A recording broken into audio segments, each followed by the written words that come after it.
Hey everybody, welcome to another edition of the Hurry Up. I'm your boy, Don Juan Sports. Adam, let's go. Let's get started. Week 4 in the NFL. Now, before we get started with Week 4 in the NFL, I just want to say something about something I heard the other day on the radio. It was about the Detroit Lions. They were laughing at a team in New York about their quarterback, the one that wears blue in New York.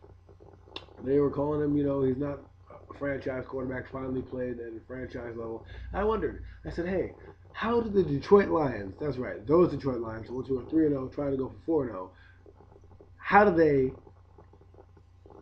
poke fun at another franchise when they went 0-16?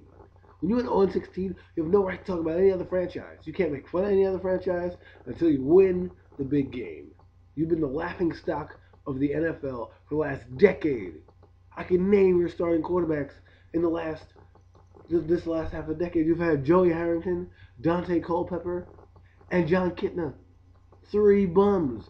Three bums. You know how many the New York Giants have had?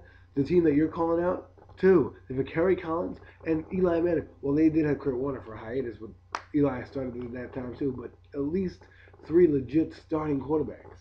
You've had Joey Harrington, can't even make it on your team. Dante Culpepper, joke, and John Kitna. Enough said. Now let's move into the Week 4 pick, shall we? Last week, great games all around. This week is even got some better matchups for you. Let's start with the matchup I think is going to be pretty fun to watch today: New England versus Oakland. I'm picking Oakland in this game because of Darren McFadden and that porous, ugh, New England defense. I think if the Raiders can be smart with the football and judicious and make short, succinct throws and run the football, they'll be in the game. They'll be in it to win it.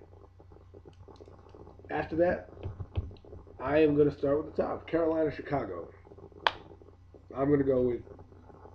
I'm going to roll the dice here and go with Chicago. If they lose this game, you might as well count them out of the playoff race in the NFC because you can't beat that team. There's no point in even playing the rest of the year. Buffalo, Cincinnati. Buffalo's riding high. I'm going to pick the Buffalo Bills. Nobody circles the wagons better. Tennessee, Cleveland. I'll go with Cleveland. They're at home. They're trying to build something out there. I'm going to go with them. Dallas, Detroit, Detroit. I just ragged on you before, but I'm picking you today. So you better keep that streak alive. I think that Calvin Johnson's a beast, and I think that's a debate whether him, Fitzgerald, or Andre Johnson are the best in the league. I still go with the boy over in Houston, Andre Johnson, just because I think his ability is just that much better. I think Larry Fitzgerald and Calvin Johnson are both great. Tad slower than Andre, so we'll get to that debate down the road. Pittsburgh, Houston. I'm going with Houston. Picking those boys. They got to show up today. New Orleans, Jacksonville. I'm going with New Orleans. If New Orleans loses this game, I don't know what to tell you. I mean, this is why I play the NFL. But I mean, come on. The Jacksonville Jaguars. Minnesota, Kansas City. Battle of the 0-3s. The battle for Andrew Luck. I am going to go with the Minnesota Vikings to get their first win in KC because KC does not know what they're doing today. San Francisco, Philly. Of course, I'm going to pick the San Francisco 49ers. Why not? Especially after that porous offensive line showing. Patrick Willis may be having a field day. Look at his chops going after Michael Vick. So if Vick can't play, it's going to be a long day for the Eagles. I think the Eagles have a chance in this game. If the Eagles lose, I'm just going to pick them just because I want to pick somebody. But if the Eagles lose this game, it's going to be tough to pull out a 1-3 hole. New York Giants, Arizona. Obviously, I'm going with no matter who they play. Atlanta, Seattle. If Atlanta loses to Seattle, that's all I say. I'm speechless if Atlanta loses to Seattle. Denver, Green Bay. I am going to go with Green Bay Packers. The champs on this one. They better win this game. I mean, it's at home. I mean, come on. We already talked about Oakland and New England. That's going to be a good one. That should be the marquee matchup right there. Also, Miami and San Diego. San Diego Superchargers. And I'm also going to go with New York Jets against Baltimore. Jets, you're in trouble in this game. I think Baltimore is for real. I think the only reason they let up that blemish against Tennessee was because they invested so much in beating the New England Patriots that they had to do that. And Indianapolis and Tampa Bay on Monday night. I doubt anyone was watching that football game. Doesn't really have too much, storyline to it or intrigue, but look out for that game. I'm gonna go with Tampa Bay. Because Tampa Bay loses to Indianapolis, who is a desperate team, by the way. You know, I don't know what to tell them. They're trying to go for the playoffs.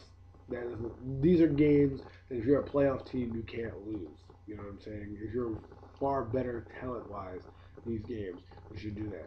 So let's recap the picks. Chicago, Buffalo, Cleveland, Detroit, Houston, New Orleans, Minnesota, San Francisco, New York, Atlanta, Green Bay, Oakland, San Diego, Baltimore, and Tampa Bay. My upset special, I said it first, New England, Oakland. It's going to be a good game. You enjoy week 4. I'll be back midweek to recap some stories, see what's going on with the storylines. Also, if you're watching football in the New York area, the playoffs are on. The Yankees are playing. New York, let's bring home some hardware on both ends. Some hard fought victories. Let's do it. Let's wake up tomorrow and have New York win. All right, except for the Jets. Have a great day, guys.